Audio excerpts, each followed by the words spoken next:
Quran Surat Al-Mujadilah ayat 11 yang artinya, hai orang-orang beriman, apabila dikatakan kepadamu, berlapang-lapanglah dalam majelis, maka lapangkanlah, niscaya Allah akan memberikan kelapangan untukmu. Dan apabila dikatakan, berdirilah kamu, maka berdirilah, niscaya Allah akan meninggikan orang-orang yang beriman di antaramu, dan orang-orang yang diberi ilmu pengetahuan beberapa derajat, dan Allah maha mengetahui apa yang kamu kerjakan. Quran Surat Az-Zumar ayat 9. Apakah kamu, hai orang musyrik, yang lebih beruntung, ataukah orang yang beribadah di waktu-waktu malam dengan sujud dan berdiri, sedang ia takut kepada azab akhirat dan mengharapkan rahmat Tuhannya?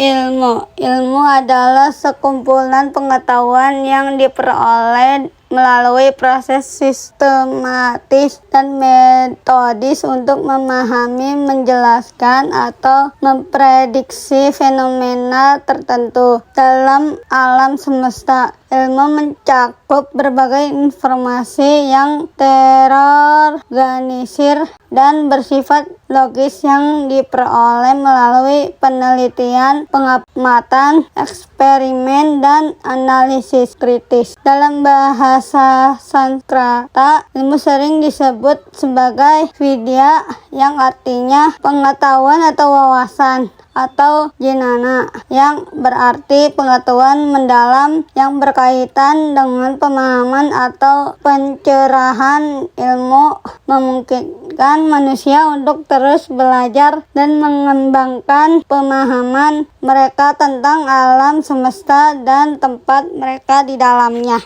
Ilmu tajwid adalah ilmu yang mempelajari cara membaca Al-Quran dengan baik dan benar sesuai dengan aturan-aturan yang telah ditetapkan. Kata tajwid berasal dari bahasa Arab yang berarti membaguskan atau memperindah. Dengan demikian, ilmu tajwid bertujuan untuk memperbaiki kualitas pembacaan Al-Quran agar terdengar jelas, benar, dan sesuai dengan yang diajarkan oleh Rasulullah SAW. Nah, materi ilmu tajwid yang dipelajari kelas 9 saat ini adalah waqaf.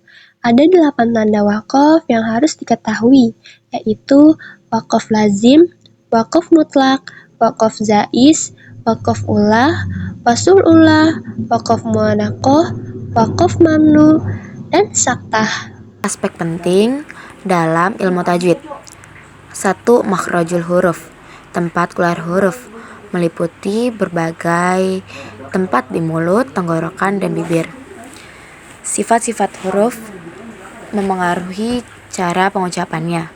Tafkhim tebal, tarkik tipis, syidah kuat, riqoh lembut.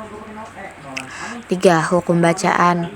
Ada izhar yang dibaca jelas tanpa dengung, idgham yang berarti penggabungan dua huruf jadi satu bacaan, iqlab yaitu mengganti bunyi tertentu pada huruf tertentu, dan ikhfa yang dibaca samar. 4. Akhmul mad, hukum panjang bacaan. Ada mad tabi'i 2 harkat, mad wajib mutasil 4-5 harkat, mad jaiz munfasil 2, 4, atau 5 harkat. 5. Waqaf, cara berhenti dan melanjutkan bacaan. Karakter orang berilmu. Pertama, rendah hati. Semakin banyak ilmu yang dimiliki, semakin rendah hati orang tersebut.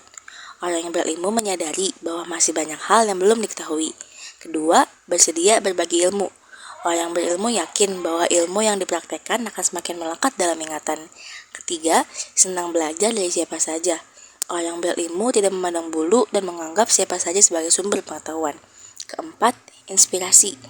Orang yang berilmu mampu mempelajari hal-hal dengan detail sehingga dapat menginspirasi orang lain untuk belajar dan berbenah diri. Ulul albab adalah orang yang memiliki akal sempurna dan pemahaman yang benar, serta mampu membedakan antara yang benar dan salah. Ulul albab juga memiliki ciri-ciri sebagai berikut. Yang pertama, selalu berzikir kepada Allah Subhanahu wa Ta'ala kapanpun dan dimanapun. Yang kedua, mencari ilmu dan mendalaminya. Yang ketiga, memikirkan penciptaan alam semesta. dan memahami sifat dan manfaatnya. Yang keempat, tidak merusak alam di sekitarnya. Yang kelima, bersikap kritis terhadap informasi. Yang keenam, memiliki kemampuan berpikir logis. Yang terakhir, bersedia membagikan ilmunya kepada orang lain. Cendekiawan Muslim Ibnu Sina atau Bapak Kedokteran Dunia tahun 980-an sampai 1300-an. Beliau membuat kontribusi besar dalam filsafat, logika, dan metafisika. Ia menghasilkan sekitar 200 karya dalam matematika, astronomi, dan kedokteran. Salah satu karya yang terkenal adalah The Canon of Medicine yang menjadi salah satu kitab kedokteran penting dalam dunia Islam. Al-Khawarizmi atau Bapak Al-Jabar tahun 780-an sampai 890-an. Beliau sangat penting dalam pembinaan matematika khususnya dalam bidang algoritma dan aljabar. Ia menemukan algoritma aljabar, algebra, trigonometri, dan geometri. Ia juga menciptakan sistem angka Hindu Arab. Kitab terkenal yang ditulisnya adalah Al-Kitab Al-Mukhtasar fi Hisab Al-Jabar wa Al-Muqabalah. Kitab dunia itulah yang pertama kali memperkenalkan konsep aljabar.